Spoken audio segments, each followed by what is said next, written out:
it is a big issue. And I think it's the root of the offensive issues at the moment. I think it's affecting everybody. I think it's affecting Nico, obviously. I think it's affecting the running game. They were obviously able to get it going there early in the second half, but there was no consistency in the running game on Saturday night. And I thought it was mostly because the offensive line was getting pushed around up front. I think it's affecting Josh Heupel and making him and Joey Halsley look more timid and conservative than they actually are because they don't trust the offensive line to call anything. The offensive line issue right now is what is going to prevent Tennessee from taking that next step and truly contending for a championship and winning a championship. So I'm not saying on October 8th that somebody needs to be fired, but there needs to be some pressure there because the last couple of years have not been good enough.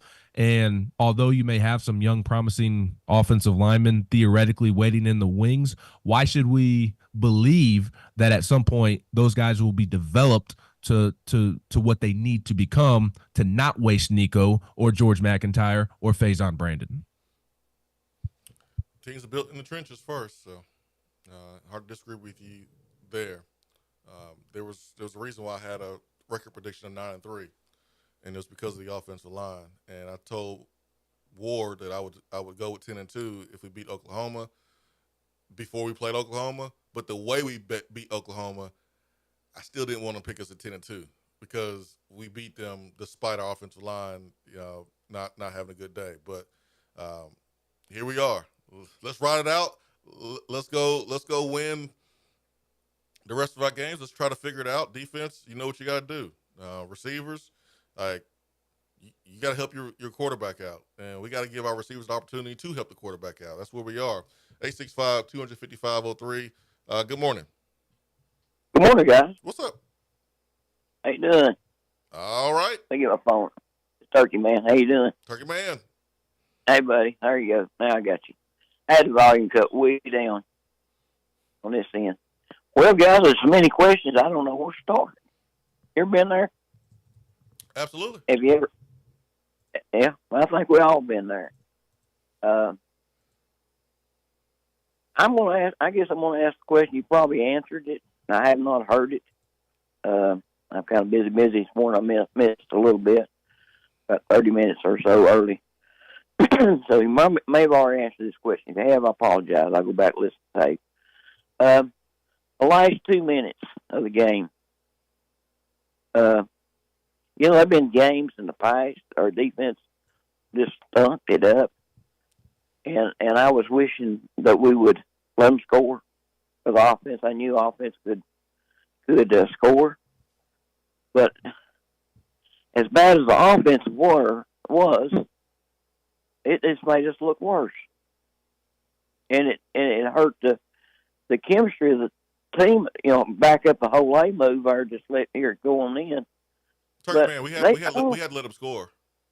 I know. Well, I understand that. I'm with you. I'm agreeing. I'm agreeing with this. Okay. I'm saying years ago. I mean, several times in the past, I wish we'd done the same thing.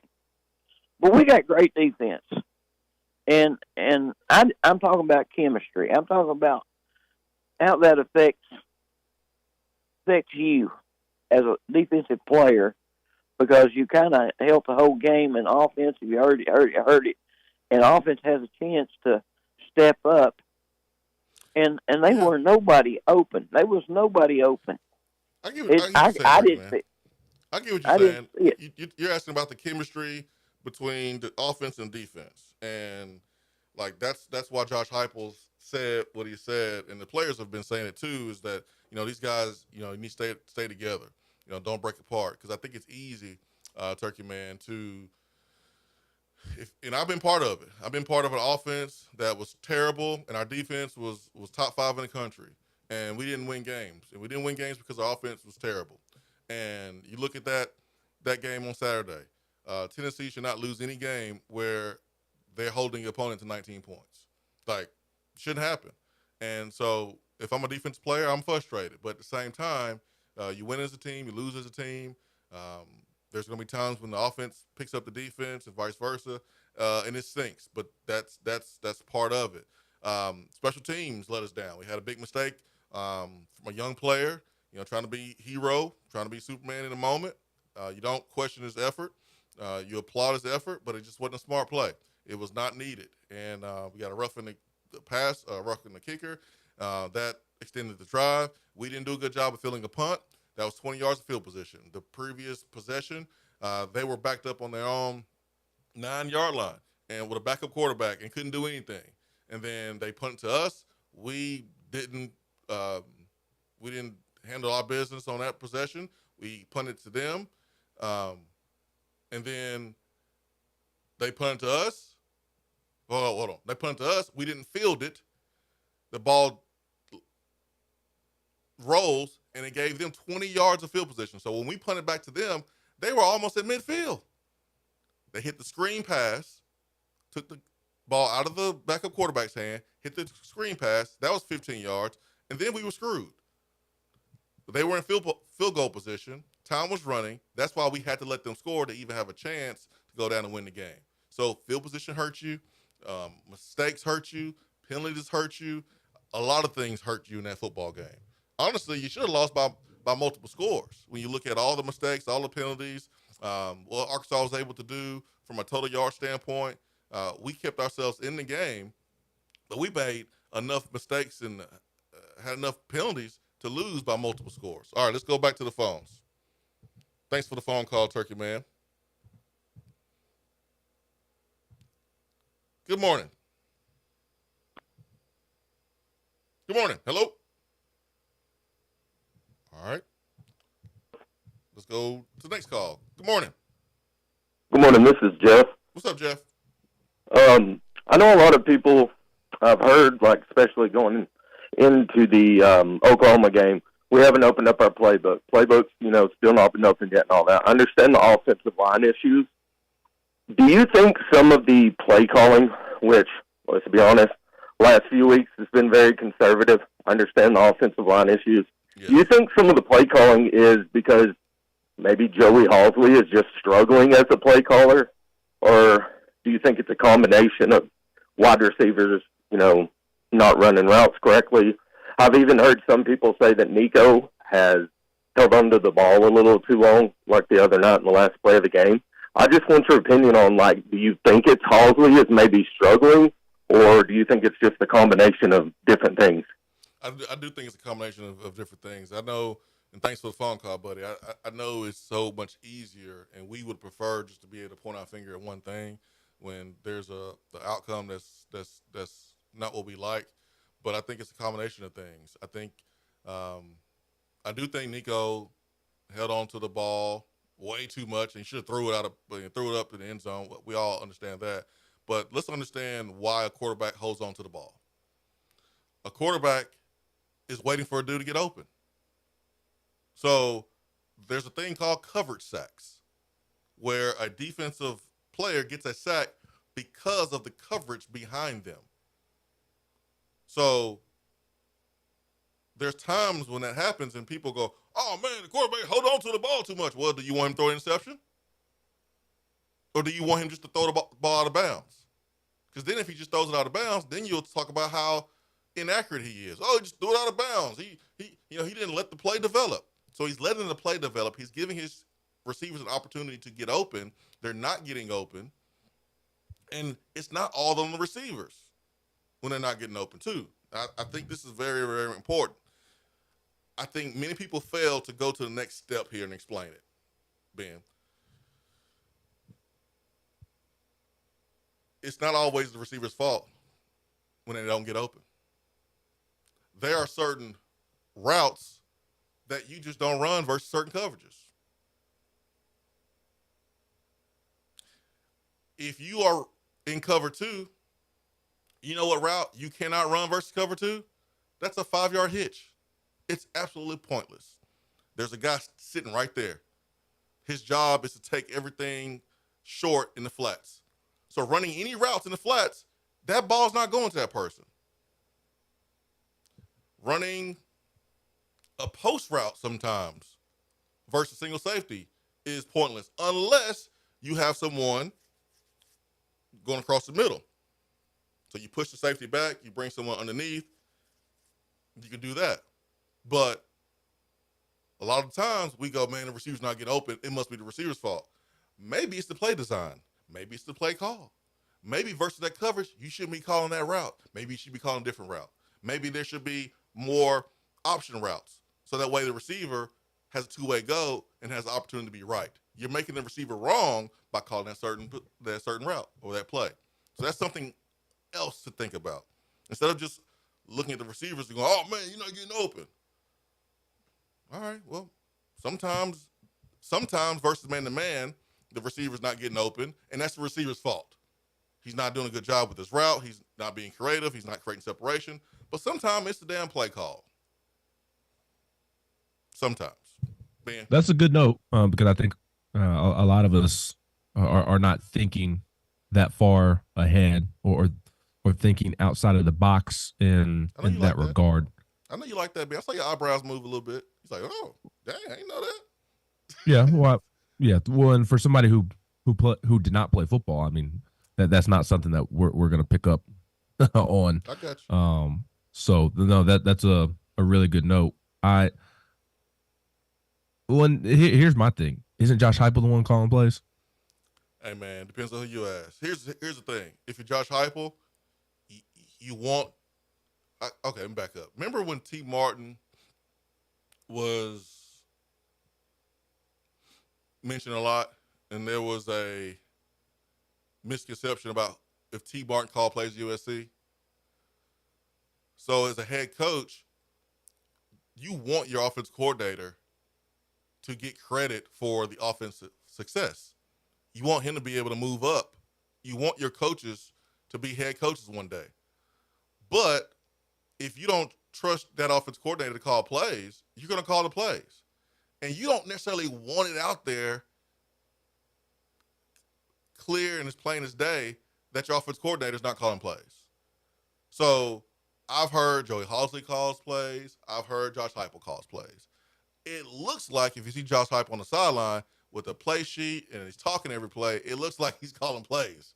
That's what it looks like.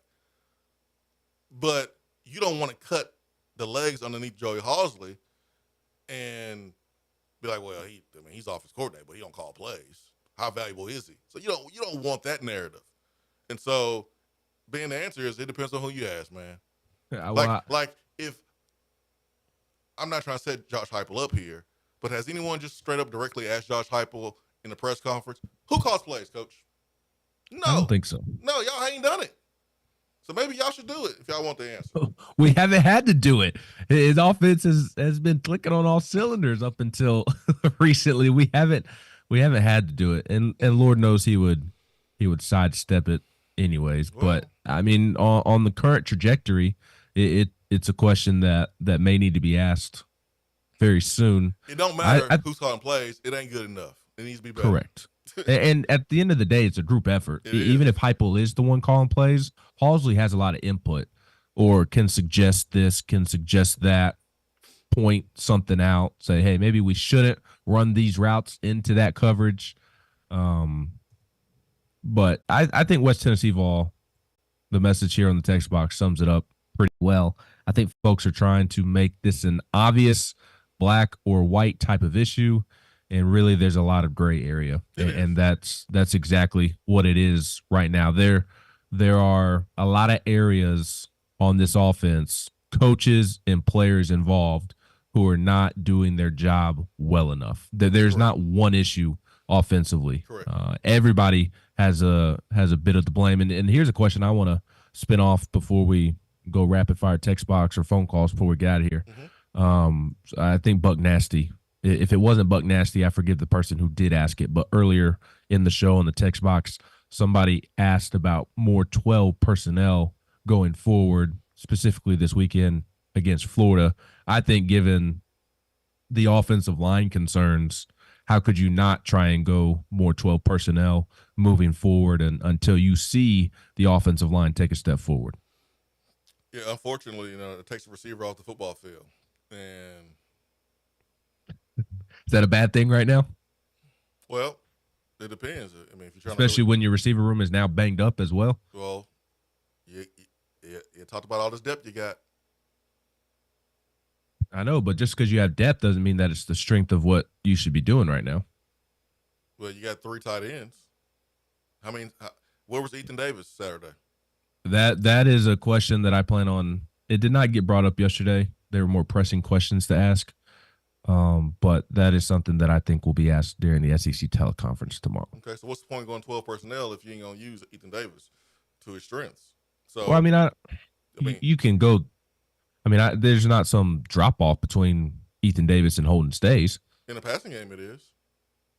Right, but the purpose of, I mean, you can use Holden Stays in 12 personnel and just not have him be a focal point as a receiver. So, how are you going to get explosive plays? I'm not saying it's the perfect solution, but it might be the best temporary solution, is my thought. I understand. I mean, all I'm saying is we talked about how much depth this receiver group is. You're not supposed to freak out with two guys being hurt when you have all this depth. Well, and here's the other thing, and something that I mentioned on our website after the game. The receiver personnel is not what we thought the receiver personnel is. They're not as good as everybody seems to think that they are. So, like, yeah, we can talk about how we talked during the off. And look, I was wrong as well. I'm throwing myself under the bus when I say that. I'm not saying other people are wrong. I'm including myself in prior conversations and comments of talking up the receivers. They're not what we thought that they were. They're not. So I don't know that it would be the worst thing to take one of the receivers off the field. I understand the purpose of 12 personnel. You're going to see more 3-3-5. You're going to see more of what Arkansas did and what Oklahoma did. And so if you're going to run 12 personnel, I think in past situations, it'd be probably good to have your best passing catching tight end on the field, who's probably the most explosive, in Ethan Davis. I do think Mike Matthews, I think Chaz Nimrod, who, again, has not dropped the ball, and who can run. Mike Matthews, listen, if we can't get a freshman ready to play October after a bye week, then we got to do a better job. Simple as that. You can't recruit 5-star freshman receivers year in, year out and not play them.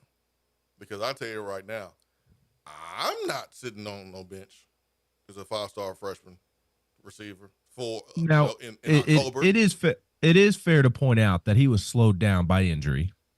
That contributed during the first month. Now, moving forward, it should be a different. Yes, absolutely. That going forward, it should be a different story. But up until the Arkansas game, he was slowed down due to injury. I do think we should note that. There was a bye week. He's a 5-star talent.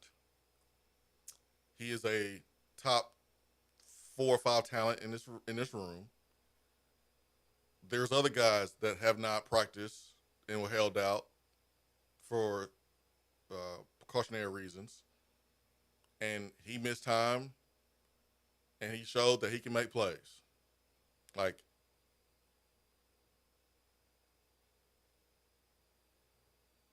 look around the country. Freshman receivers who are that highly talented, they don't go to places to sit and watch. Linemen can deal with it because they understand the physicality. Quarterbacks understand it because, it takes development.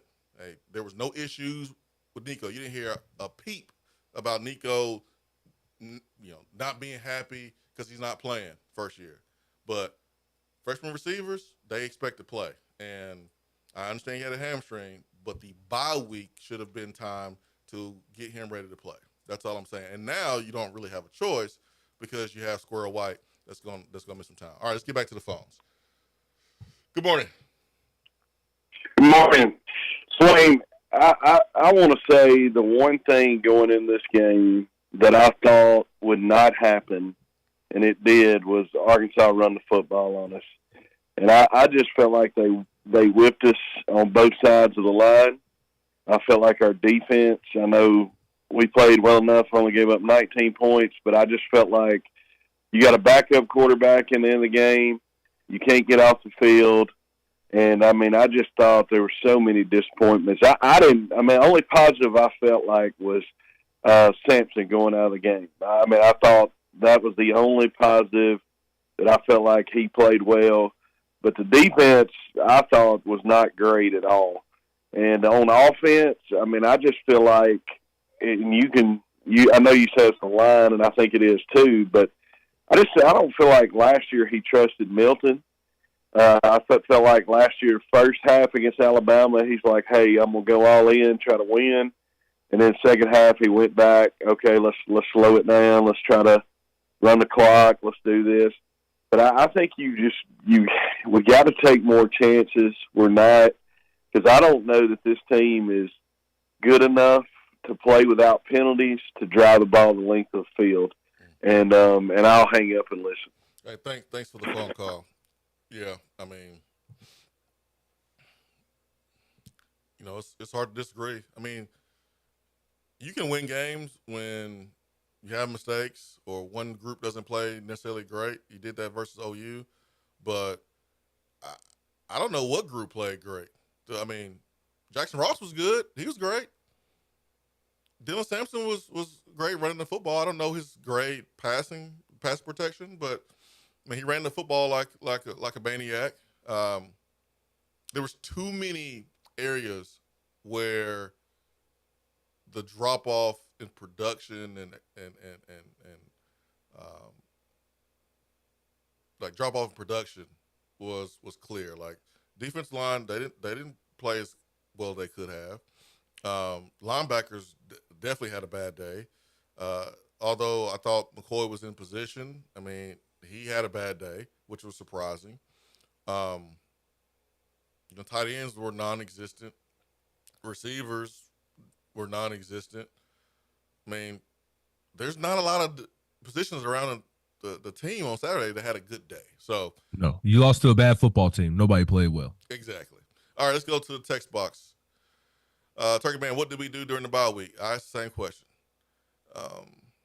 If we lose to Florida this week, how do you see us finishing the record-wise? 8-4. Why don't we roll Nico out more? Good question. I want to know the same thing. Probably should be doing that a lot more. Is it time to give another receiver plays over Squirrel? I love Squirrel with the quick throws to the outside to him, ends right there. Not big enough to break tackles. He has to make that man miss completely. He has done that. And I love me some Squirrel White. But I brought that up a couple weeks ago, right before the season, and some of y'all didn't want to hear that. Didn't want to hear it. Well, and that was kind of my point a couple of minutes ago when I was discussing the receiver personnel isn't what we think that they are. And again, I'm calling myself out when I say that as well. And I think they're fine receivers. I just think the names have taken on more of a personality than their skill set or production would suggest, if that makes sense. Yeah, it makes sense. Like Squirrel is a fan favorite, so he's viewed as, and I think Squirrel's a good college receiver, but I think he's viewed as somebody that Squirrel's limited, man. He's limited. Yeah, but that's why. But that's not the common perception of him amongst fans. Yeah, that's why fans, right? Fans are fans, but you can't use Squirrel to block for anybody else. Everyone has to block for Squirrel, and he's not a guy that can make guys miss because of his strength, and he gets hurt easily too. I mean, Squirrel has had some nicks and knacks during his time at Tennessee. Then he gets hurt against Arkansas. Again, I love Squirrel, and then he's had some drops too. This is a results-based business, and if you have someone that's struggling to get you results, you can't tell me that there's not other guys that can go out there and make some of those plays, especially when Chaz Nimrod in 2 games, right after Squirrel has dropped the ball going across the middle, Chaz has came in and caught those tough passes. Like, it happened twice, 2 different games.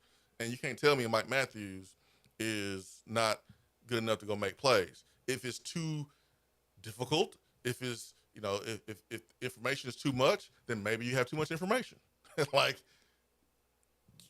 Well, based off of the limited route tree that you discussed earlier, And just the fact that they don't run certain routes just because it's not within the offensive system, I don't understand how it could be too complicated for somebody. Yeah, you got to make some changes, man. And again, I'll stand on this hill if I need to. But I think the biggest reason Matthews has not been on the field was because of the hamstring. But moving forward, he should absolutely be a factor. Yeah, I don't think that's the biggest reason. I think it's one of the reasons. Well, when was he like fully healthy and ready to go by? He had a bye week. He was ready to go. Oklahoma. He's ready to go. He was ready to go Saturday. Well, he's played the last 2 games, and he'll certainly see an increase moving forward. But again, so who are you taking? And here's my thing. And now it's a little obvious because a couple of guys are banged up. But pre-injury, going into the Arkansas game, who are you taking off the field to put Matthews in? Which of the veteran receivers are you taking off the field to put Matthews in? If you want to put him in a slot, I'm taking Squirrel out. Okay. If you want to put him on the outside, then I'm taking Brew out. Like Mike does some things that Brew may not be able to do. Like Matthews can run, and Brew and Squirrel, no one substitutes for them. But you have Thornton and you have Brazel. They're switching in and out, and Thornton has given you more explosive plays than anybody else on this team. I told you last week I wanted more Dante. So I'm not trying to throw anyone under the bus. Okay, I'm just being fair to our listeners and what we see and the players by saying, yo, these guys, let's see what they can do. Are they that bad in practice? Because if they're bad in practice, then they don't need to play. I'm not someone that's going to say, well, if maybe you're a gamer. No, if you suck at practice, you don't need to play. But these guys have been good enough in practice. I think guys like Chaz and Mike Matthews, get them in there. All right, let's go back to the phones. Good morning.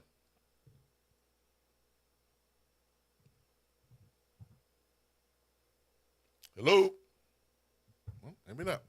How do we prepare for a split quarterback offense, Florida, and what's the pros and cons for the matchup? This is from Logan.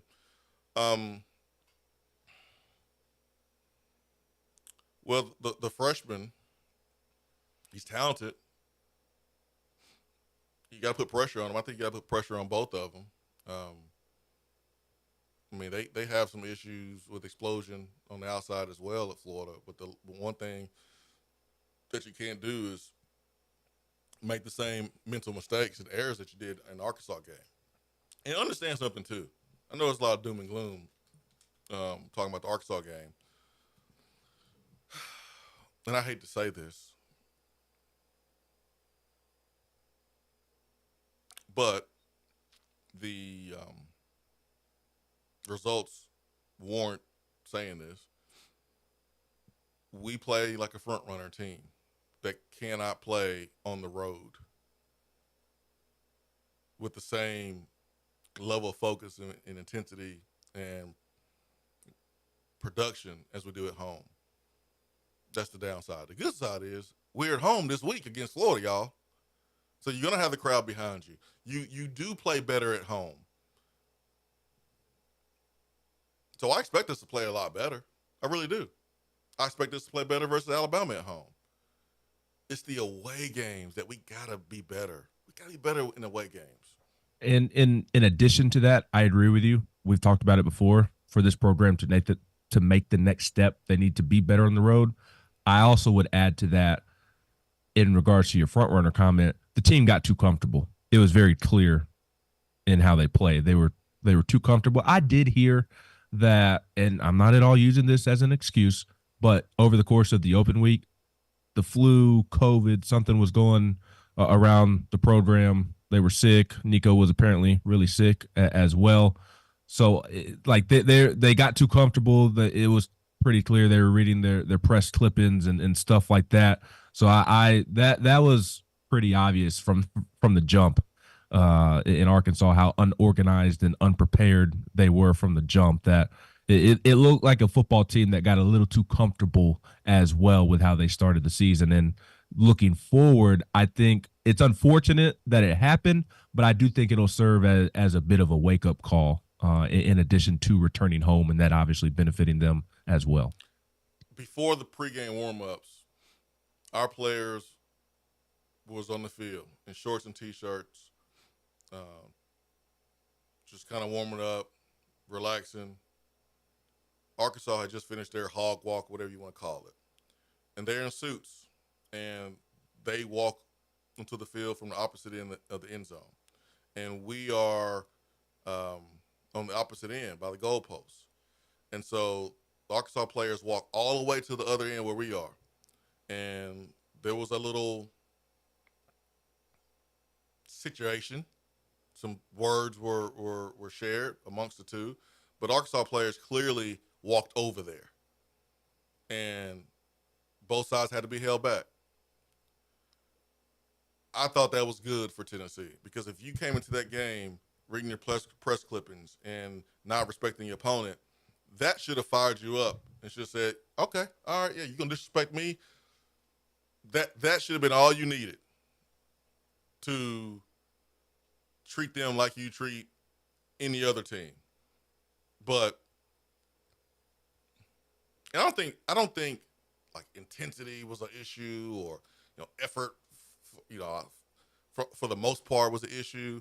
It was mistakes. It was dumb penalties. It was mistakes. It was on top of play calling. Like it was just a combination of a bunch of stuff from players and coaches that you just can't do if you expect to win on the road in the SEC in a hostile environment. All right, let's go back to the phones. Let's try it. Good morning. There we go. Morning, good morning, VFL Royce, a.k.a. Triple B. Good morning, fellas. What's up? Real quick, a lot of great points. I'm not going to continue to beat a dead horse. I am future-focused as a fan and very optimistic, but also realistic. Short-term, long-term, what we need to focus on. Short-term, O-line obviously needs to pay attention to detail, get better there, which impacts the quarterback, which impacts the play calling, which impacts who we have on the field to execute that play calling. Obviously, talking to fans, talking to teammates, former VFL, I bleed orange, so I have as much a passion about these games as anyone else that's called in around the country, around the world. But I just see that, hey, we got a different set of receivers, tight ends. Let's hit some wrinkles, make some adjustments. Let's cater to, the skill sets of the receiver and the running backs and the quarterback as we have. We can't continue to run the same system as we had over the past 4 years. We've had a different team every year, obviously. So I think we have a good shot of making some adjustments. Heupel and the offensive staff looking each other in the eyes and saying we need to make some critical changes, or this is going to be a bad season, 3 or 4 losses, or we can go balls to wall and do what we need to do to put our team on the offensive side in the best position. Defense is doing great. Long term, what I'm noticing is recruiting cycles, offensive line. We got some studs coming in at quarterback down the road. McIntyre, Faison, all those guys. We'll be doing them a disservice if we don't recruit and develop offensive linemen. We don't recruit and develop wide receivers internally, as I've seen in other major programs that consistently show up in the CFP, that consistently show up in the national championship, that consistently recruit and develop and also leverage the portal. So that's what I think, short-term, long-term, but this year we still got a shot. Those things just have to be addressed. Thanks, guys. Hey, thank you. All right, let's keep it going. If you got to roll, you're more than welcome to do that. Probably have to go. I'm gonna go a little bit over today. I'm good till 10:45. So I got to go talk to Darrell Sims or Willie Martinez. Okay, cool. All right. Good morning. Oh, that ain't gonna work. Oh, we'll try again. We'll go over today. I felt like the team wasn't focused.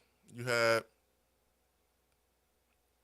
Oh, this is from Nelson. I won't read the name here, but he said basically a player was on IG before the game posting and making fun of Missouri and Bama.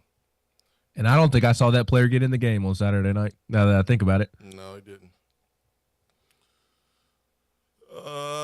He didn't. I know it's hard to play on the road, but is there any reason why we have games like this where we are double-digit favorites, but we have a terrible showing?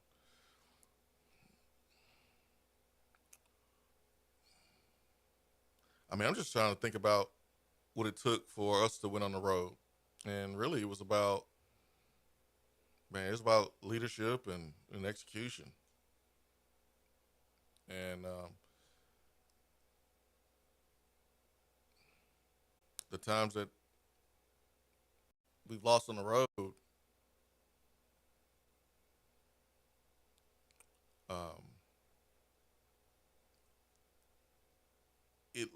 it doesn't look like there are enough players holding each other accountable and running their own position meetings. Like I see the adjustments being made. I see the coach talking, but I don't really see a lot of guys talking to each other like, yo, come on, man. Yo, we better than this. Let's do this. Offense, we got you. Defense, we got you. Like, that's probably the biggest thing that stands out. Hopefully, you see more of that. But I remember when Tennessee lost and Juwan Jennings stood up, was like, "Nah, I'm a leader. I got it."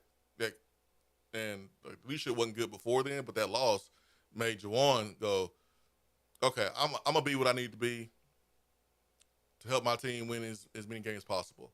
And maybe that's what someone needs to do outside of Dylan Sampson, because right now Dylan Sampson is, to me, the guy that does that the best and does it the most. And they are saying the right things. Miles Kitzelman kind of said that yesterday when he said that Nico was obviously taking the loss hard, but that he was finding ways to try and step up and be a better leader, speaking of Nico. And then he said that he himself was also doing it, and that he has seen other guys this week try and step up and lead more. So that's obviously the right thing to say, but words only take you so far. There needs to be some action. I want to quickly add on the road topic, I do think there is some context to point out because we are in a Tennessee bubble. It feels like a singular issue that pertains to Tennessee, but it truly is hard to win on the road, right? You saw 3 SEC teams on Saturday, 3 top 10 SEC teams on Saturday lose on the road, with Missouri getting their doors blown off at Texas A&M, Alabama at Vanderbilt, and then, of course, Tennessee as well. So, like, playing on the road is very difficult. There is some context there, but there's also there's something that needs to be corrected from Josh Heupel himself, because it's an ongoing trend, even dating back to his UCF days. So I can't put my thumb on exactly what it is or is not, but the results continue to be the same, which would indicate that something needs to change. And that I don't know that you can do that in season. To me, that almost seems like more of an off-season project of trying to just reevaluate everything that you do when preparing to play on the road and what you are doing once you get into those road environments. But there's something that needs to change there, because the results, they can't continue to be what they are if you want to be considered a true championship contender on the road. Yeah, if you want to win, you got to win on the road. So you're not going to play many playoff games at home. You're not going to play a SEC championship game at home. So for every example you give us, Ben, of teams losing on the road in the conference, I can show you a team like Miami that was down on the road halfway across the country, but across the country. 1,000%. And they had a quarterback. They had a group of guys. They had a coach that was like, "Hey, let's find a way. Let's go." You don't think there was some soul searching in that locker room, some guys getting each other's faces, and some challenging going on that sideline when they were down multiple scores to Cal? You better believe it. And that's what you got to have. That's what you. Well, of course, have. Michael Irvin was sprawled out on the field. Man, he was assuming the position. Man, he was doing too much is what he was doing. Like Michael Irvin was. into the game. We'll say that.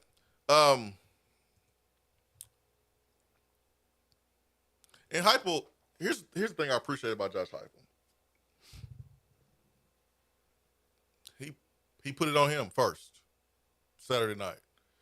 And we all know that he's ultimately responsible for the product that goes on the football field. And we've seen coaches take the blame for players. We've seen coaches throw players on the bus, and particularly Hugh Freeze. We've seen it in the past. And Josh Heupel doing that, should allow his players to not feel that pressure.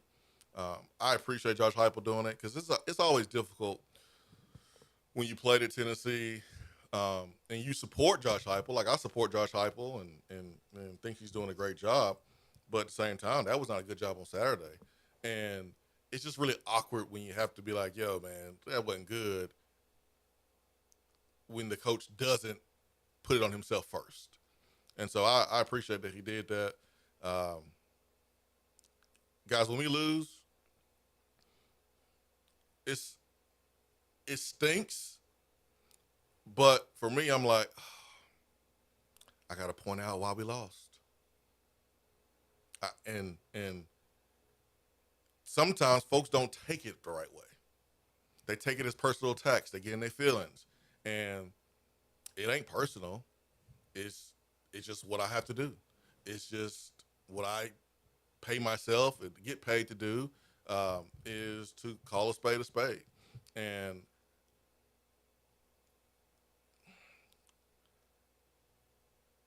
it just sucks when you lose, when you play like this.